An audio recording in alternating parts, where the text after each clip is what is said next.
Hey, good morning, everybody. This is Hisson Cucci. It's Saturday. Um,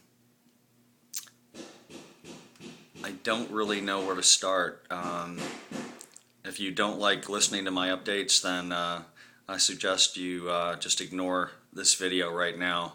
Um, I debate, I debated on whether or not I even wanted to do this, um, but I have friends and family and coworkers around the country who I can't write all of them at the same time. So those of you who have known me for, a few years or longer realize that, or that, if you know me, then you know that up until about 3 years ago, I was a pretty healthy guy. Um, so, 2009, late 2009, I was diagnosed with late stage cancer. Um, in the last 3 years, for the type of cancer I have, my best chance for curability was a couple years ago. Um, I'll put this in perspective for you. Lance Armstrong had 4 rounds of a drug called cisplatin, which is a platinum-based chemotherapy. Um, his case and my case are very similar in a lot of ways. Mine is obviously a lot more aggressive now. 4 rounds of what they gave me in 2000, late 2009, after a major spine surgery to remove a tumor that was at the top of my spine. 4 rounds of the stuff put Lance Armstrong in long-term remission for, I don't know, 14, 15 years now. Um, I had the same 4 rounds he had after the spine surgery, and it put me in remission for about 8 or 9 months. Um, the tumor came back in my spine in January of 2010. Just woke up one morning and felt familiar pain, and I knew it was back. They confirmed it. I had a second spine surgery. Then they gave me 4 more rounds of the same chemo, and that put me in like short-term remission for like 2 or 3 months. They wanted to sort of give me an insurance policy against this ever reoccurring. So in the summer of 2010, I went through a stem cell transplant, which is like a 20 some odd day stay. High dose chemo, which sort of, it's so strong like it penetrates your bone. So I went through the stem cell transplant in 2010, and at the time, Dana-Farber in Boston, Massachusetts, told me that that was pretty much the last line of therapy they could offer. I mean, it's like, it's not a bullet, it's more like a missile. So, so I went through the stem cell transplant. After the transplant, I found out that there were some complications, and I almost died. But I didn't know because I was in a lot of pain and drugged up on all sorts of stuff. So I thought I was cured. It was a hard recovery. Came back to Houston in fall of 2010. And shortly thereafter, I was only here for like a month and a half, and I started feeling symptoms again in my neck. So, I think it was New Year's week, 2011, my AFP numbers started rising again, and they re-diagnosed me. So, this past year in Houston at MD Anderson, I've gone through about 9 more rounds of chemo, so With the high dose chemo and the transplant, I'm up to like, I don't know, around 19, 20. I'm not sure. But remember, Lance Armstrong did 4. I'm on almost round 20. Just to put things in perspective. So I did about 9 rounds of chemo. Then they still saw traces of the tumor in my neck. So last July, I did 1 month of radiation. It was every day for about 3.5 weeks. And I looked good for a few months. Then in November, I started feeling symptoms again. I was on a trip, one of my work trips up in Boston, to see Rob and Heather and work with them. And so December, this past December, just a few months ago, they gave me a couple more rounds of chemo, but then stopped and told me that chemo was not really going to help. I mean, it was slowing it down a little bit. And for the most part, MD Anderson doesn't really know what to do. So they came up with this CT-guided radiotherapy, which is high-dose gamma. And I prepped for that and did that in January. They zapped the tumor in my spine with gamma rays, thinking that might kill it. Well, the benefit of the gamma could last up to a couple of months. So they wanted to, wait it out and scan me a couple months later to see if it did anything. Well, the other day I found out that the gamma did not work. In fact, it's progressing.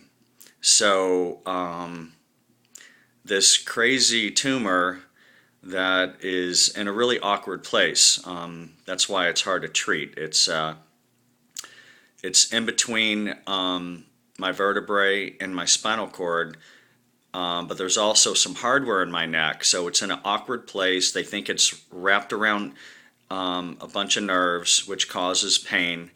So in the last 24 hours, they've pretty much told me that they don't know what to do. They're contemplating a third spine surgery, possibly some chemo before the surgery to kind of try to shrink the tumor. They even mentioned another stem cell transplant, which I don't know if I want to do that again. It's been pretty tough 3 years, and I try to smile the best I can through it all and act like it's fine. But those of you out there who have had some of those lines of treatment, either a stem cell or even just chemo itself, the type that they've given me, that almost 20 rounds of what Lance Armstrong went through only 4 rounds of, is brutal. I'm not gonna sugarcoat it.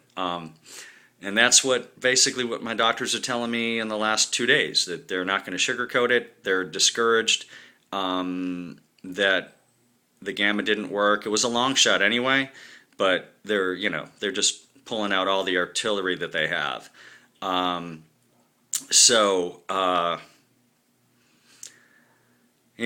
People have asked me like this year plus back in Houston, why I haven't made any long-term plans. You'd have to be me, emotionally and physically, to understand why it's difficult. It's difficult to see 3 to 6 months out, let alone further than that. Now, I mean, I've fought extremely hard, and I've had a couple of friends of mine with different types of cancer, younger than me, not make it the last couple of years. Raymond Perez passed away last May.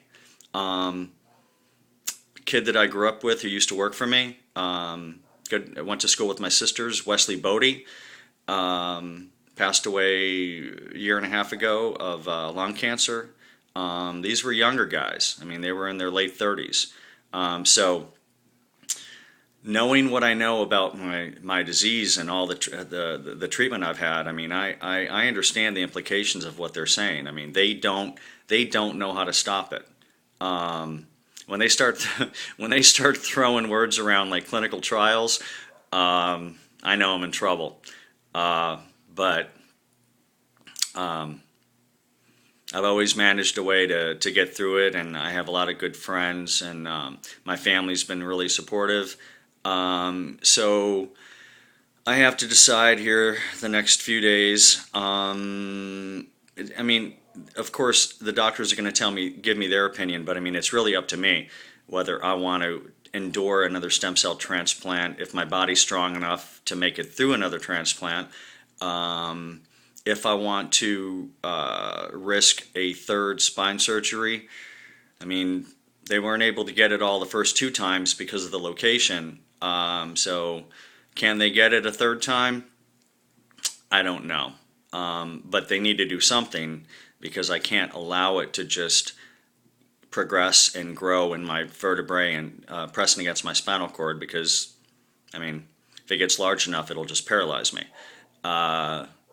So, I mean, I know I can speak about this stuff matter-of-factly when, I mean, sometimes I just have to, like, put myself outside of my own body and say, hey, this is what you've got, these are the cards that you've been dealt. You've got to decide. I usually,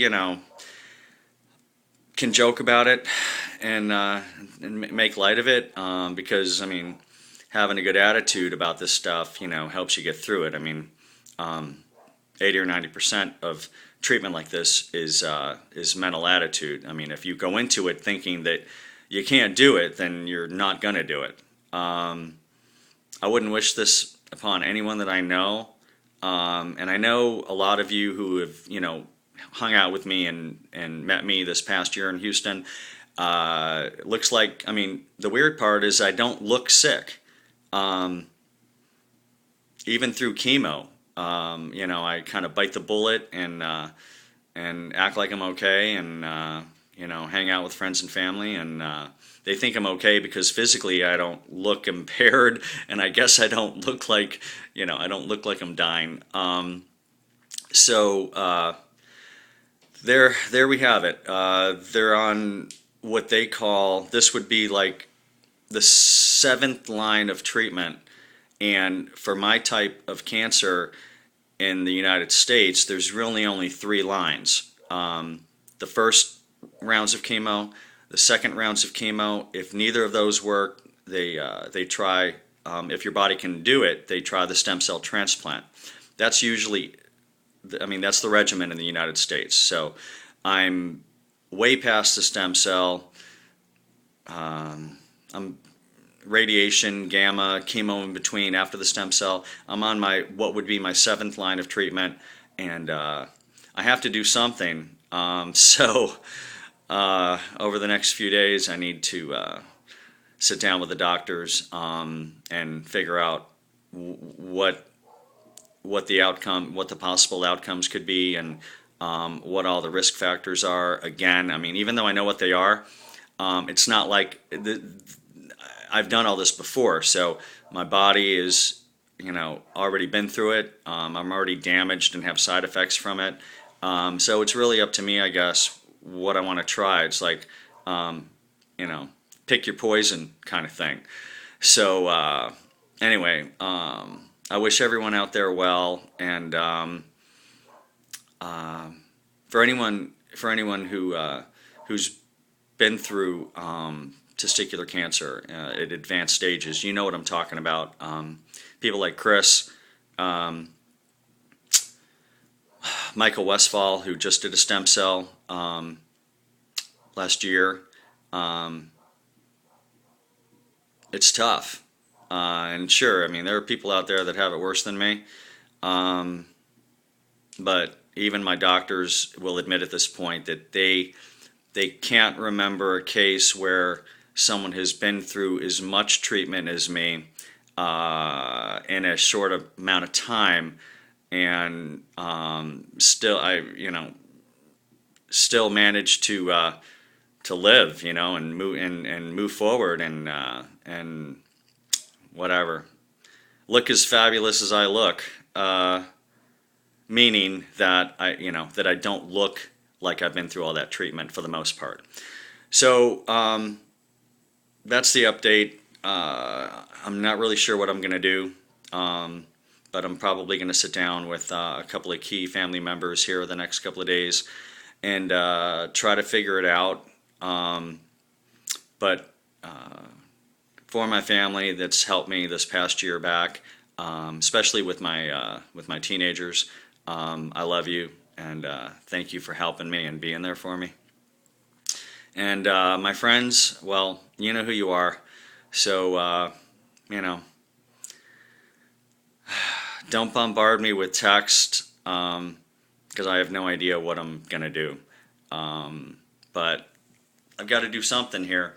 So, because the gamma didn't work in January. So, once I figure it out, I'll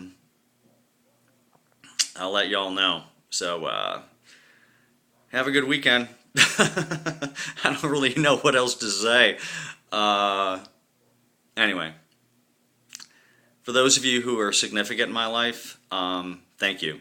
For you Facebookers who have been sort of onlookers and know me from 5 years ago or 20 years ago or when I was a kid in Chicago, just you were important to me. I hope that I haven't always made the right decisions or done the right things, but I like to think that anyone who has met me through the years, that I've touched their life in one way or another, hopefully in a positive way. So I'm going to sign off for now, but have a good weekend, everybody. This is Hisson. See ya.